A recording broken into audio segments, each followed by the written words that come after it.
Bien. Bonsoir à tous.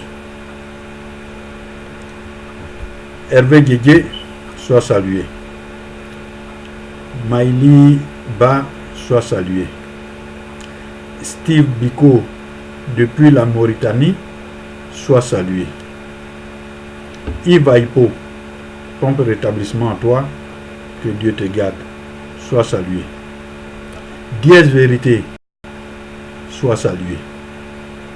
Steve Biko depuis la France, nous te saluons. Bien, chez nous ici, Sylvain de Bogo, le japonais, je te salue. Le frère Godi Thomas, soit salué. Professeur Léon Saïri, soyez salué. Chers compatriotes, je suis Konin Bout, militant du Front populaire ivoirien. Ouais. Pro Babo. Babo ou rien, c'est-à-dire Gore. Chers compatriotes, chers combattants, chers résistants, soyez salués. Je fais cette vidéo pour m'adresser à un aboyeur public. Ce professeur de philosophie aux multiples nationalités, donc sans identité réelle. Ce citoyen perdu qui est prêt à mettre la main sur n'importe quelle nationalité, et ce, en dépit de ce qu'il détient déjà. C'est ce collectionneur de nationalités qui continue de se foutre de nous en voulant écrire notre histoire, en voulant nous écrire notre histoire. Bien sûr que ça se fait, mais pas dans le mensonge. Or, ce mythomane a passé son temps à nous rabâcher les oreilles en qualifiant un rebelle de leader générationnel. Depuis des années, il ne fait que traiter et traîner le FPI et le président Gbagbo dans la boue, sur les télévisions, sur les plateaux de télé et dans ses livres à lui.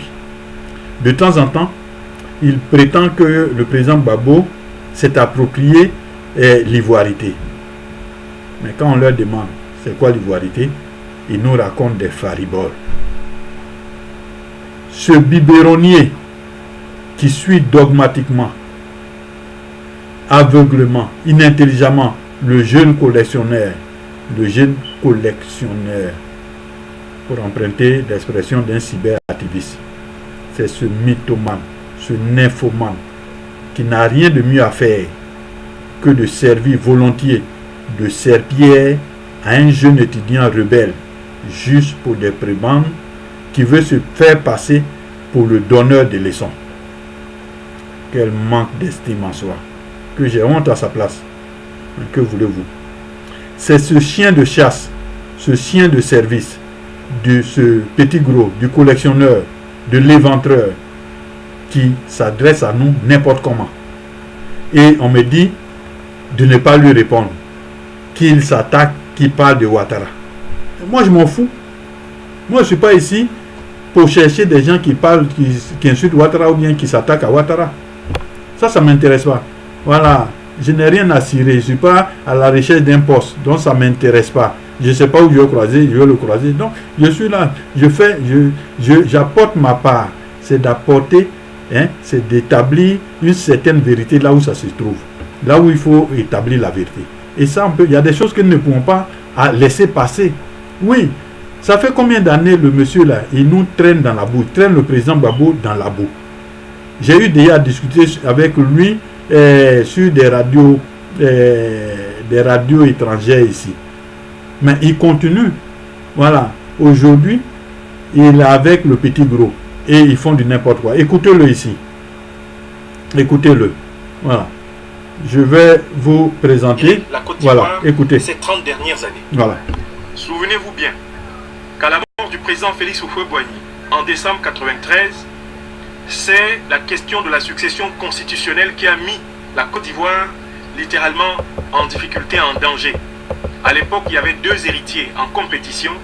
Lui, le Premier ministre Alassane Ouattara, unique Premier ministre du président Houphouët-Boigny, et celui qui était alors président de l'Assemblée nationale de Côte d'Ivoire, Aimé Henri Konan Bédié. Tout le monde s'en souvient. C'est souvent cette question-là qui a mis le feu aux poudres de la Côte d'Ivoire. On va plus loin. 1995, autour de l'élection... Voilà, vous avez bien écouté. Voilà. Ça, nous ne pouvons pas laisser passer des mensonges comme ça. Ce n'est pas possible. Quelqu'un qui écrit des livres et qui va mettre dans ses livres les mensonges. Pourquoi vous voulez qu'on se taise? Pourquoi? Pourquoi nous devons nous taire pour qu'il raconte des mensonges? Hein?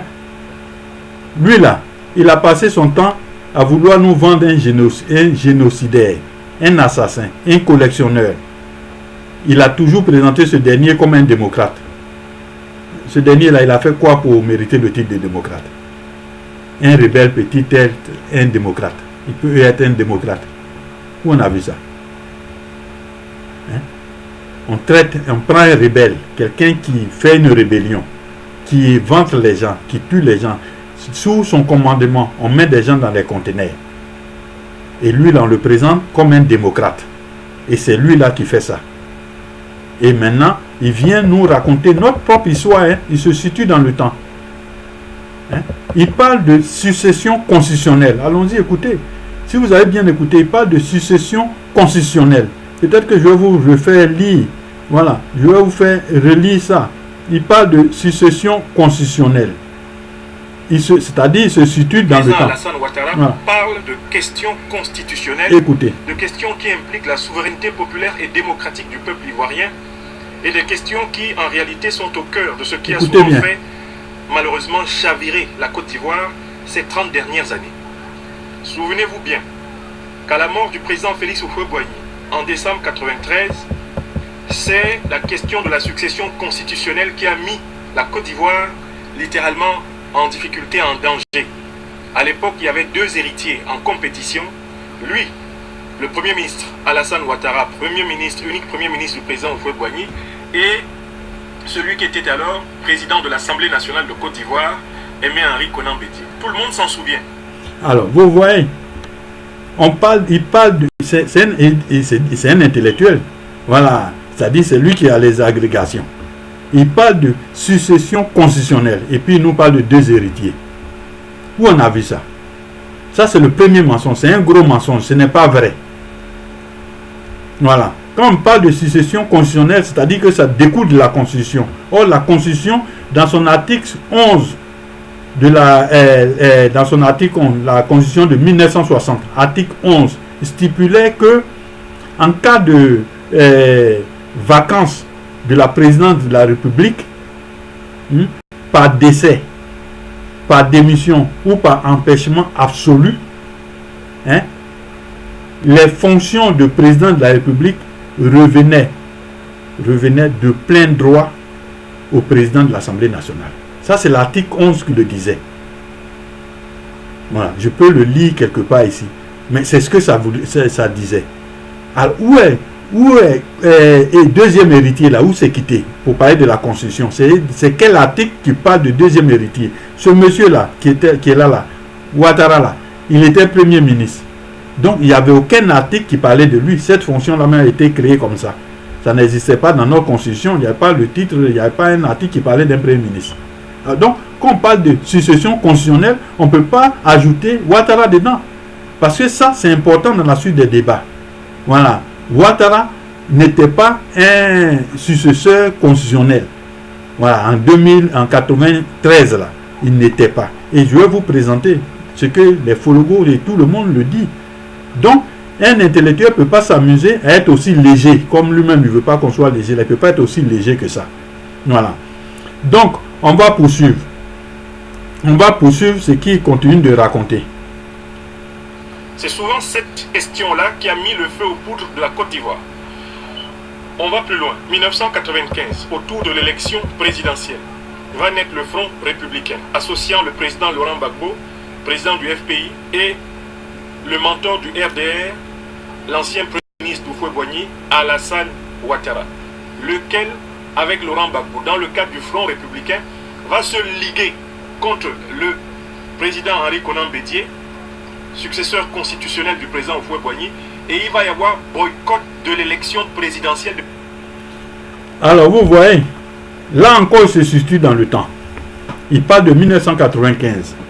Voilà. C'est comme ça les gens font. C'est comme ça ils font. Hein? Ils reprennent les mêmes mensonges qui consistent à faire croire que le Front républicain s'est fait entre le président Gbagbo et Alassane Dramane Ouattara. Ce n'est pas vrai.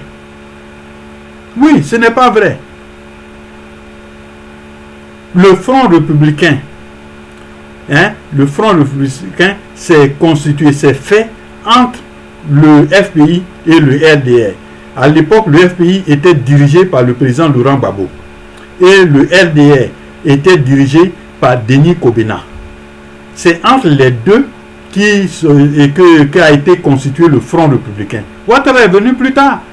Ouattara est venu prendre la tête du RDR en 99. C'est-à-dire 4 ans après. Mais le secrétaire général, alors, le patron du RDR, c'était Denis Kobena. Et c'est avec lui que le président Gbagbo a créé le Front républicain. Vous voyez ça là, les membres du PDCI, il y a des membres, il y a des gens, il y a des cadres du PDCI qui nous reprochent cela. Donc il faudrait qu'on leur apporte la vérité. On n'a pas créé un Front républicain avec Alassane Dramane Ouattara. Parce que les gens croient qu'on a fait ça et qu'on a fait un boycott actif avec Ouattara. Ce n'est pas vrai. Nous, on ne fait pas une lutte par procuration. Au FPI, on ne fait pas de lutte par procuration. Oui, il faudrait que les gens le retiennent. Lutte par procuration, nous ne le faisons pas. J'ai encore les chiffres ici, j'ai encore les données ici. Voilà. Le RDR, le Front républicain, s'est fait entre le président Gbagbo et Denis Kobena en 95. Voilà. Et je me souviens encore que Alassane Dramane Ouattara, quand il a quitté la Côte d'Ivoire en 93, je ne sais pas où il était, peut-être aux États-Unis ou bien s'il était au Gabon, je ne sais pas, ça ne m'intéresse pas. Mais nous, on a lancé le boycott. On a décidé, parce que les conditions n'étaient pas réunies pour gagner les élections. On est allé discuter avec le PDCI et Henri Konan Bédié et ça n'a pas marché, les discussions n'ont pas abouti. Donc nous avons décidé de boycotter les élections. Le président Gbagbo n'était pas candidat. Mais Alassane Dramane Ouattara là, Denis Kobena l'a attendu jusqu'au dernier jour. Et les journalistes même lui ont demandé, est-ce qu'il va présenter un candidat aux élections de 95? Il a dit que le temps n'était pas encore passé. Je crois que Ouattara est rentré un vendredi. Et il a été reçu par le président Henri Konan Bédié en compagnie des Gaston Ouassena Kone. Quand il est sorti de la rencontre, il n'a même pas dit au revoir à Denis Kobena. Et puis il est retourné où il était. C'est comme ça qu'ils n'ont pas présenté de candidats. Or, nous, on avait déjà décidé qu'on n'allait pas aux élections. Donc, on n'a pas fait un boycott par procuration par rapport à un individu. Nous, on ne fait pas le nid de quelqu'un. On ne fait pas le lit de quelqu'un non plus. Oui, donc on ne fait pas ça pour Alassane Dramane Ouattara. On n'a pas boycotté à cause d'Alassane Dramane Ouattara. Parce qu'on entend les gens du PDCI le dire tout le temps. Oui, ben vous avez fait un front républicain contre nous. Et puis vous avez soutenu la candidature. Vous avez dit que si Alassane Dramane Ouattara ne se présente pas, vous boycottez. On n'a pas boycotté à cause d'Alassane Dramane Ouattara. Hein. Nous, on ne fait pas ça. On ne fait pas les choses comme ça au FPI. Donc, il faudrait que vous le sachiez. Le Front républicain qui a été créé, ce n'est pas à cause de Ouattara. Ouattara est venu, il n'a pas présenté sa candidature, il est retourné en 95. Et allez fouiller vos archives encore. Voilà. Et il est retourné.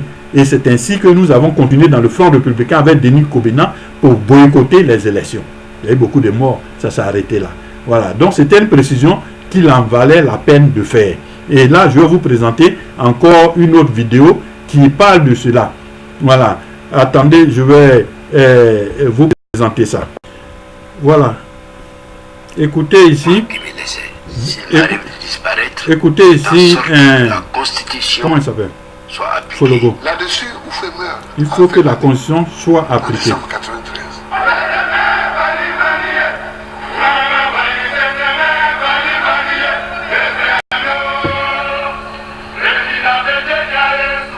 Je me suis battu et j'ai réussi ma mission. Ça, c'est ce que Fologo dit. Celles veulent appliquer la Constitution. Malgré l'opposition de l'ancien Premier ministre, voilà. La Constitution. Voilà, écoutez. Écoutez. Il lance le RDR. Donc même si on n'était pas d'accord, on peut se dire tranquillement qu'on n'est pas d'accord et puis je ne sais pas, mais la personnalité de Guinée Koubina à la tête du RDR a facilité l'alliance entre le FPI et le RDR. Voilà. Voilà, on reprend ici. Écoutez bien.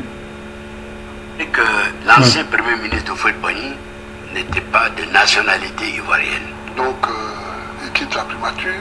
L'année qui suit, Guinée Koubina lance le RDR. Guinée et moi, on se connaît. Donc, même si on n'était pas d'accord, on peut se dire tranquillement qu'on n'est pas d'accord. Et puis, je ne sais pas, mais la personnalité de Guinée Koubina à la tête du RDR a facilité l'alliance entre le FPI et le RDR. Voilà.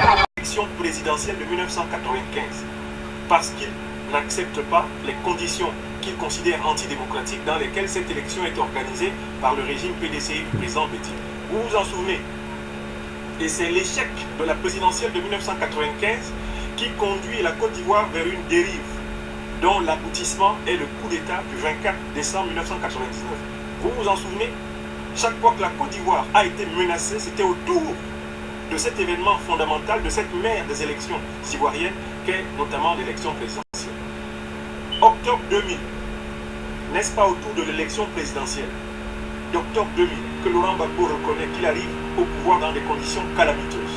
On a exclu Alassane Ouattara de l'élection. On a exclu Henri Konan Bédié de l'élection. L'élection se déroule entre un général isolé et le Front populaire ivoirien qui le bat dans les urnes, bien sûr, et aussi qui le bat par les armes et le condamne à fuir la possession. Vous avez oublié? Qui a oublié? Bien. Vous avez bien entendu, hein? Voilà. Vous avez entendu ce que ce monsieur dit. Quand nous disons que c'est un infomane, c'est un mythomane, et que nous allons le déconstruire. Nous allons déconstruire ces mensonges. Et c'est comme ça qu'il trompe la vigilance des gens, des enfants et des jeunes. Voilà. Il dit que l'élection se déroule entre un général isolé et le Front République et le Front populaire ivoirien, qui le bat dans les urnes, bien sûr, et aussi qui le bat par les armes. Lui qui parle de légèreté, lui qui n'admet pas qu'on parle avec légèreté, c'est lui qui dit des trucs comme ça. Voilà. C'est lui qui raconte des fariboles. J'aimerais lui dire que le FPI n'a jamais battu qui que ce soit par les armes en Côte d'Ivoire. C'est de l'intox. C'est purement et simplement de l'intox. Le candidat Laurent Gbagbo a appelé les Ivoiriens à prendre les rues jusqu'à ce que Guy recule. Je mets quiconque au défi de nous prouver que le FPI a une fois fait appel ou bien fait la guerre à qui que ce soit dans cette Côte d'Ivoire. Il ne peut pas prouver. Ce n'est pas possible. Le président Gbagbo a été élu en 2000. Il a pris ses fonctions et il a quitté le FPI à partir de 2001. Afin Guessan était le président du FPI jusqu'en 2014, quelque chose comme ça. Voilà. Donc, le FPI n'a jamais lancé d'attaque contre qui que ce soit. Donc, on n'a jamais fait de guerre à qui que ce soit. Voilà. Et je vais passer l'image. Je vais passer l'image de l'appel du président Gbagbo, qui est aussi simple, quand il demandait aux militants de descendre dans les rues jusqu'à ce que Gueye recule. Voilà. On ne dit pas que le FPI a fait la battue de monsieur par les armes. Ce n'est pas vrai parce que les militants ne portaient pas d'armes. Voilà. Il faut qu'on dise la vérité, il faut restituer toujours la vérité. Le FPI prône la transition pacifique à la démocratie. Ça là, c'est ce qu'on a toujours dit. Demandez à Naki Kobena. Quand en 92, il a dit de lui donner le FPI et il nous donnait 1 mois ou 2 mois ou 3 mois, je ne sais même plus, mais je crois que c'est 1 mois pour que les choses changent en Côte d'Ivoire. C'est comme ça que Naki Kobena a quitté le FPI tranquillement. Voilà. On lui a dit c'est la transition pacifique à la démocratie. Donc on n'est pas dans des guerres. On n'a jamais fait de la guerre au FPI. Donc il ne faut pas ce monsieur-là, quand il raconte des conneries, parce que maintenant il est loin, il peut faire ces choses, mais à partir du moment où nous, tu mets ça sur une télévision, tu mets ça sur YouTube, tu mets ça sur Facebook, on te suit, on va restituer la vérité. On ne peut pas te laisser continuer dans le mensonge. Ça, ça ne sera pas possible. Voilà. Il faudrait que nous enseignions aux jeunes, les jeunes qui sont là, qui nous suivent et qui n'ont rien compris et qui ne comprennent pas et qui cherchent à comprendre, ce n'est pas ceux-là. Parce qu'ils ont des diplômes, ils vont venir leur raconter des balivernes et puis ils vont accepter. Ouais, si personne n'apporte des démentis. Et il faudrait qu'on apporte des démentis. Donc, les chers camarades, chers compatriotes, chers combattants, réveillez-vous. Ne laissez rien au hasard. Pas laisser la place à ces hommes-là. Ouais, c'est pas parce qu'il la boit, voilà, que il va penser qu'il a raison. Donc, il faut restituer toujours la vérité et n'ayez pas peur de les affronter, où que ce soit et où ils se trouvent. Sur n'importe quel terrain, il faut les affronter. Voilà. Donc, je vais vous passer, comment on appelle ça, la partie où le président Gbagbo lance l'appel. Écoutez ça. Attendez. Voilà, écoutez. 819 495, soit 52,72%. Je demande que dans toutes les villes de Côte d'Ivoire et dans tous les quartiers, les patriotes ivoiriens prennent la rue jusqu'à ce que le droit soit reconnu et jusqu'à ce que Gueye recule. C'est un pari, je veux dire, c'est un pari aussi. Où ça est? Où il a dit prenez les armes. Il dit prenez les rues jusqu'à ce que Gueye recule. On a entendu parler d'armes. Voilà les militants qui sont là. Regardez. Regardez. Est-ce que vous voyez armes dans la main de quelqu'un? Vous voyez les gens qui sautent. Vous avez vu? Voilà. Donc c'est du mensonge qu'on ne peut pas laisser les gens continuer de nous livrer. Voilà. Il faut. Voilà. Vous entendez? Voilà. Il a considéré que le pouvoir était vacant et donc il pouvait en profiter. Voilà. Il y a eu énormément de victimes ce jour-là. Bien. Comme vous le voyez, le président Gbagbo n'a pas demandé à qui que ce soit d'aller faire la guerre. Voilà, il a lancé comme d'habitude un mot d'ordre aux Ivoiriens de descendre dans les rues jusqu'à ce que Gueye Robert recule. Et c'est ce qu'il a fait. On n'a chassé personne, n'a pas contraint quelqu'un en exil à Bouessesso. Ce n'est pas vrai. C'est Gueye Robert lui-même, après avoir tué 300 personnes. Ouais, il y a eu plus de 300 morts ce jour-là. Voilà. Quand il a fait ça, lui-même là, il s'est enfui. Il a fui la Côte d'Ivoire et il a fui à Abidjan et il allait se réfugier quelque part à l'ouest de la Côte d'Ivoire. Voilà. Personne ne l'a chassé, personne ne l'a contraint. Voilà. Le président Gbagbo lui-même, il était caché quelque part, donc il ne pouvait pas contraindre quelqu'un. Voilà. C'est la rue qui l'a contraint. Et c'est comme ça la transition pacifique. On est venu les mains vides, les mains nues. Et on lui a dit, il n'a qu'à quitter le pouvoir. Et c'est ce qu'il a fait. Il a quitté le pouvoir. Il n'y a pas de problème. Voilà, ce n'est pas la même chose. Voilà. Si vous voulez parler de 2002, 2003, 2004, ben ça encore c'est discutable. Voilà. Parce qu'à 2003, 2004, c'est vrai, le président Gbagbo a fait bombarder les positions des rebelles. Voilà. Pour les emmener à venir à la discussion. Mais ça, c'était 2003-2004. Et ça, ce n'est pas une œuvre du FPI. Voilà, il ne faut pas confondre, comment on appelle ça, la fonction d'un chef d'État, celui qui pèse certaines obligations, des obligations constitutionnelles, notamment celui de l'instauration ou d'instaurer l'ordre et l'autorité de l'État. Voilà. Donc, il ne faut pas qu'on les assimile à autre chose. Voilà. On ne peut pas assimiler ces actes ou bien ces actions à celles du parti, du FPI. Voilà. À l'époque, le FPI était dirigé par Finguessan et je le dis. Donc, personne, le FPI n'a pas lancé d'appel à la guerre. Voilà. Donc, nous allons poursuivre.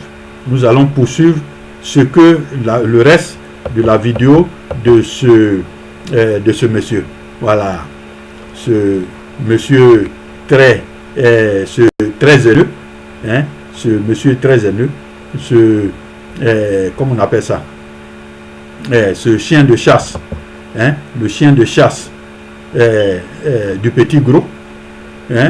Alors je vous fais écouter ça et puis bon, on va poursuivre, je vais poursuivre et contredire et d'apporter les contre-vérités. Voilà, on suit. Vous vous en souvenez? Chaque fois que la Côte d'Ivoire a été menacée, c'était autour de cet événement fondamental, de cette mère des élections ivoiriennes, qu'est notamment l'élection présidentielle.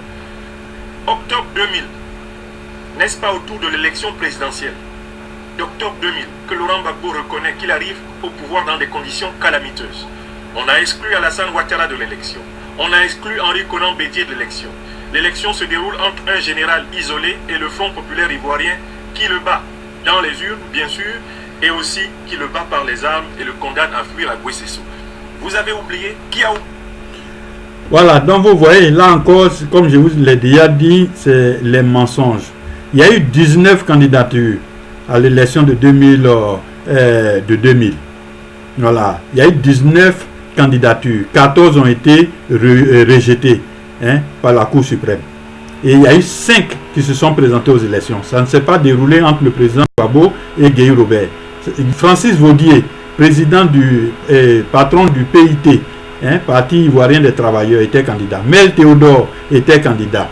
Nicolas Dioulo était candidat. Voilà. Ça fait 5 personnes qui étaient candidats à l'élection. Donc sur 19 ou une vingtaine de candidatures, ils en ont retenu seulement 5. Donc il ne faut pas qu'ils se contentent de nous dire oui, la candidature de Ouattara et de Bédié ont été rejetées. Donc ils sont partis à 2. Ce n'est pas vrai. Ça aussi, ce n'est pas vrai. Il faudrait qu'on le dise. Voilà. Donc, on va continuer. Voilà, on continue. Que les choses ont tendance à se gâter depuis bientôt 30 ans en Côte d'Ivoire. Eh bien, 2010, il y a de nouveau élections présidentielles en Côte d'Ivoire. Le conflit éclate entre le résultat du Conseil constitutionnel qui reconnaît Laurent Gbagbo comme président élu et le résultat de la commission électorale indépendante qui reconnaît Alassane Ouattara comme élu. Avez-vous oublié cela? Si l'élection de 2015 s'est déroulée dans des conditions apaisées, c'est en raison de 2 facteurs. Premier facteur, le Front populaire ivoirien n'y a pas présenté un candidat de poids. L'opposition n'y était pas vraiment représentée. Deuxième facteur, Henri Konan Bédié, au nom du PDC-RTA, Guillaume Soro, au nom des ex-Forces Nouvelles, ont apporté leur soutien plein à la réélection du président Alassane Ouattara pour son second mandat.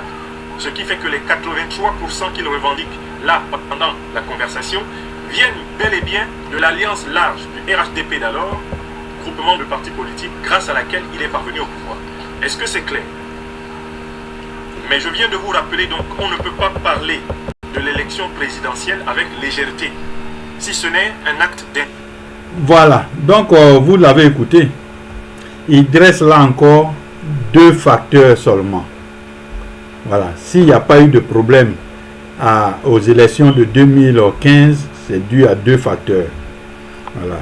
L'opposition n'a pas présenté un candidat de poids. Le PFI n'a pas présenté un candidat de poids.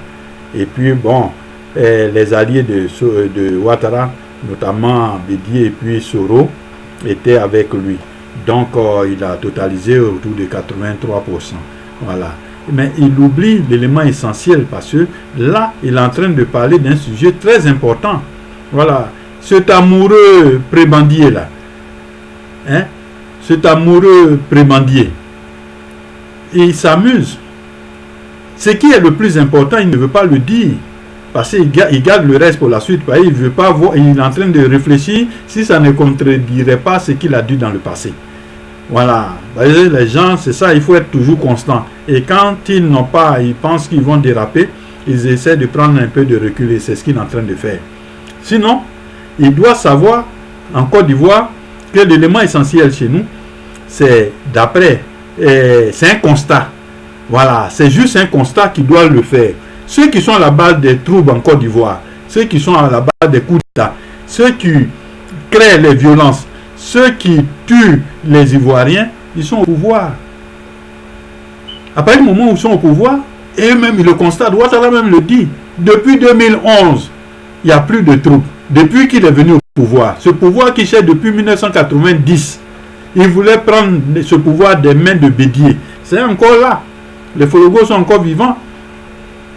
Voilà, nous avons suivi ça de très près. Il voulait prendre le pouvoir des mains de Bédié en 1993. Voilà, Bédié s'est dépêché pour aller à la RTI, pour aller prendre sa place par la force. Il s'est imposé. Voilà. Donc en 1995, il n'a pas pu se présenter, il est retourné aux États-Unis. Et puis en 1999, il y a eu coup d'État. Et maintenant, en 2000, il n'est pas candidat aux élections parce que sa candidature a été rejetée. mais il emmène ses militants dans les rues. Après qu'on ait chassé Guy Robert, lui il a fait descendre ses militants dans les rues pour aller chercher le pouvoir d'après lui qui se trouvait dans les rues. Il y a eu des morts. Oui, 2001, il y a eu encore tentative de coup d'État. Il ne faut pas qu'on oublie ça. 2002, ils ont persévéré et ils ont poursuivi. Et en septembre, quand le président était absent du pays, effectivement, ils ont tenté le coup d'État qui n'a pas véritablement réussi. Et ils ont été repoussés. Voilà, par les forces de défense et de sécurité. Ils ont été repoussés jusqu'à Bouaké. C'était la débandade. Voilà. Ça là, je vais expliquer cette partie-là plus tard. Je vais expliquer ça dans les prochaines vidéos. Voilà. Parce que les gens ne se posent pas les bonnes questions. Voilà. Quand on a poursuivi les gens, il y a des gens qui disent oui, ben, on a laissé le pays aux mains de ces gens-là. On les a poursuivis jusqu'à Bouaké. Nous sommes rentrés à Bouaké. Ils ont eu du renfort venant de partout. Voilà. Venant du Libéria, venant de la Guinée, venant du Burkina Faso, venant du Mali. Hein? N'oubliez pas ça.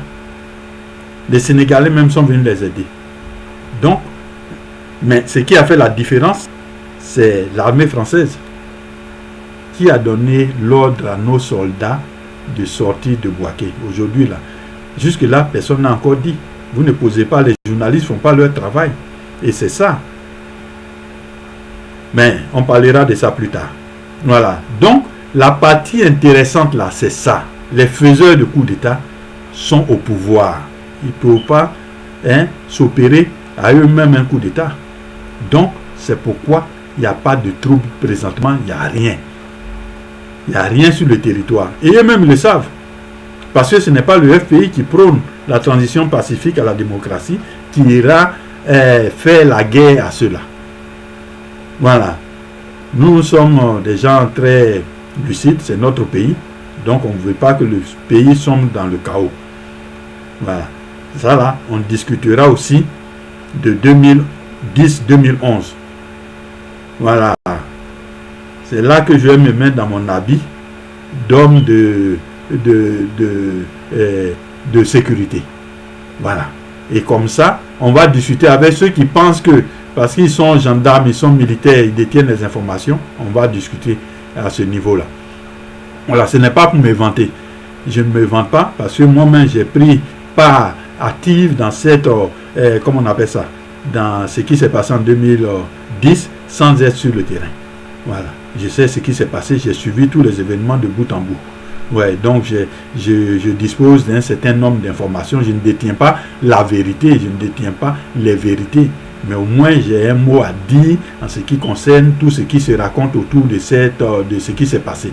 Voilà, comme notamment en 2002, pourquoi on n'est pas rentré à Bouaké. Et comment se fait-il que les gens détenaient 60% du territoire ivoirien. Voilà. Les gens détenaient 60% du territoire ivoirien qu'ils administraient sous le contrôle des forces françaises. Et ça là aussi, on va le dire. Soro Diop le dit d'une certaine façon dans son livre. Ouais, moi j'ai son livre ici. Je vais vous le dire. Moi j'ai son livre ici. J'ai son livre ici. Et c'est pourquoi je n'achète pas le livre des gens. Si vous vendez ça au parterre, je gagne ça 100 francs, 200 francs, 300 francs, je m'ai payé. Voilà, Francky Nyamzi là, si tu écris des livres et que tu racontes des mensonges, tu ne me verras pas en train d'acheter. Voilà, je vais attendre quand ça sera au parterre, je vais partir acheter. Et puis je vais venir lire. Comme ça, je ne te permets pas d'avoir de l'argent. Voilà, je ne veux pas nous raconter des balivernes et puis on t'enrichit. Ça là, moi ça ne marche pas avec moi. Voilà. Ce qui est sûr, sachez que Soro Diop à l'époque, il disait que c'était sous Babo qui portait pas, que les gens, eux, ne portaient pas de boubou. On a entendu tout ça. C'est pourquoi nous ne pouvons pas laisser tous ces mensonges-là encore prospérer. Nous n'allons pas les laisser s'aventurer dans des endroits où ils pensent que ça peut prospérer. Nous n'allons pas l'accepter. C'est cette fois-ci, nous serons là, nous allons veiller au grain. Voilà. Bien. Pour ne pas être trop long, je vais juste conclure, en disant que voilà, je pense qu'il ferait mieux hein, de préparer la défense du petit gros à la CPI. Ouais.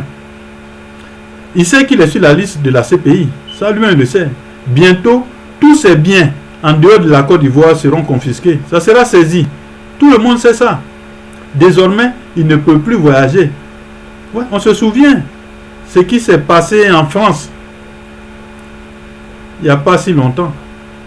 Quand ce Guillaume, en tant que président de l'Assemblée nationale, était parti en visite en France, quelque part là-bas, il a dû se cacher et rentrer sur la pointe des pieds. Oui, parce que les gens voulaient se saisir de lui. Mais c'est ce même qui le dit, hein.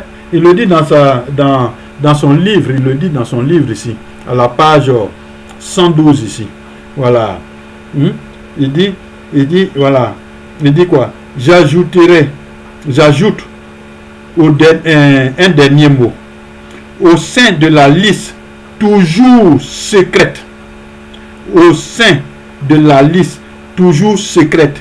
des personnalités ivoiriennes accusées de crimes graves par la commission d'enquête de l'ONU en janvier 2005, la presse a aussi cité le nom de Simone Babo, présidente du groupe parlementaire du FPI et égérie des jeunes patriotes.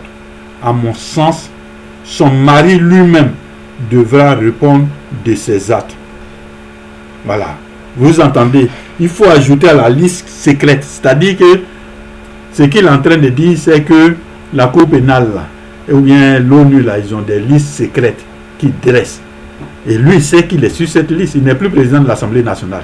Il n'est plus rien. Il n'est qu'un petit député. Un simple pauvre petit député. En Côte d'Ivoire, n'importe qui peut être député. Donc ça, là, les gens s'en foutent. Voilà, ils s'en foutent de t'arrêter. Tu étais président de l'Assemblée nationale, on voulait mettre ta main sur toi. En France, ici, tu t'es caché. Présentement, là, tu sais qu'il ne peut plus voyager. Vous-même, vous savez qu'il ne peut plus voyager. Voilà. Partout où il va partir, ils vont le saisir. Voilà. Ils vont mettre la main sur lui. Il ne peut plus aller au Burkina. Il ne sait plus où aller.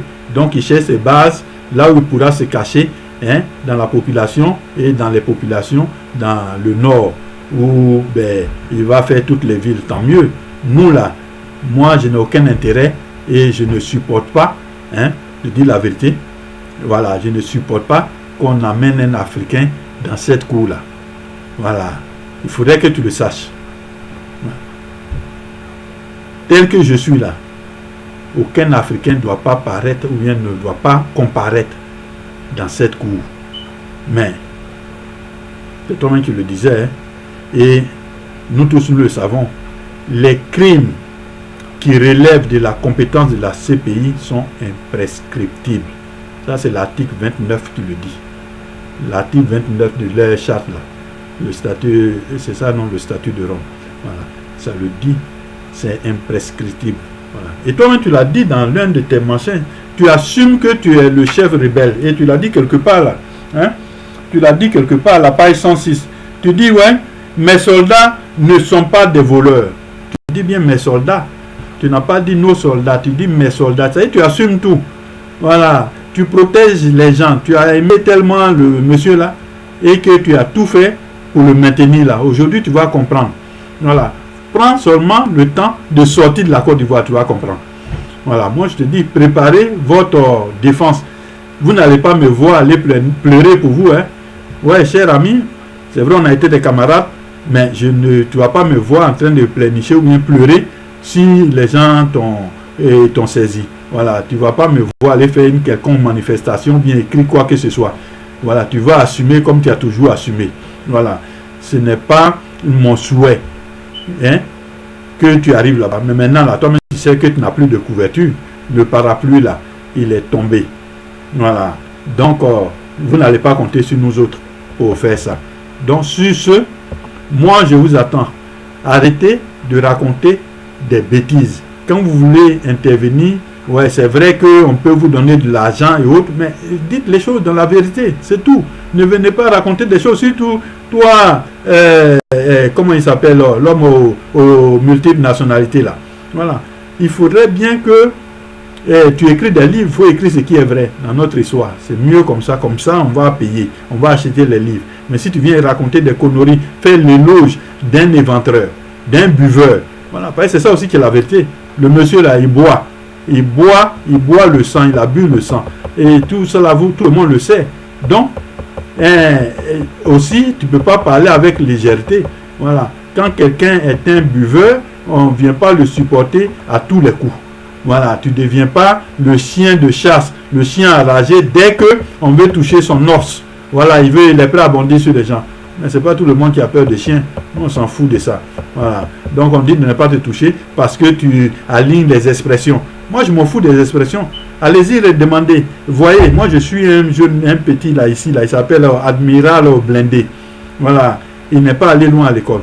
Mais quand il fait ces vidéos-là, il a plus de vues que celui-là qui est professeur en philosophie, agrégé ou quoi, tout ça là. Il a plus de vues que lui, il y a des gens qui l'écoutent. Parce que ce qu'il dit là, ça sonne plus et tout le monde l'entend correctement. Ce n'est pas seulement Dioula qui parle, hein. Voilà, il fait de la communication. Voilà. Ce n'est pas venir parler le gros français, aligner les expressions et tout ça là, et puis on ne comprend rien. Voilà, on ne sait pas ce que tu es en train de dire. Quand tu descends pour que nous tous on comprenne, quand tu l'as dit comme ça là, nous on a compris, on va venir te contredire. On va t'apporter la lumière.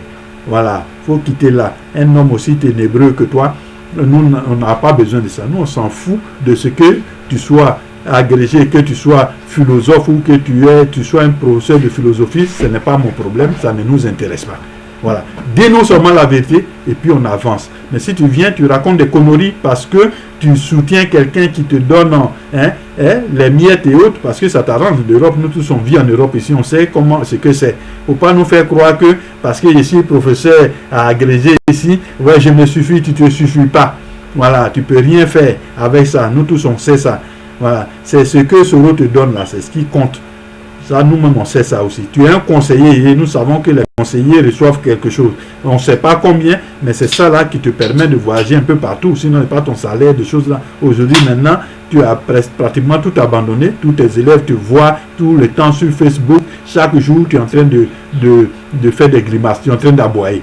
Voilà. Tu deviens l'aboyeur public. Nous, on s'en fout de ça. Voilà. Donc, c'était le message que je tenais à dire. Quand tu sors, nous, on t'écoute. Si tu insultes autrui, ça me fait rire, moi je ris, mais c'est pas parce que je ris que tu vas nous insulter, nous on va te regarder puis on va venir rire à toi. Un homme normal doit comprendre que ça peut pas nous faire rire. Voilà, donc c'était mon message. Au revoir.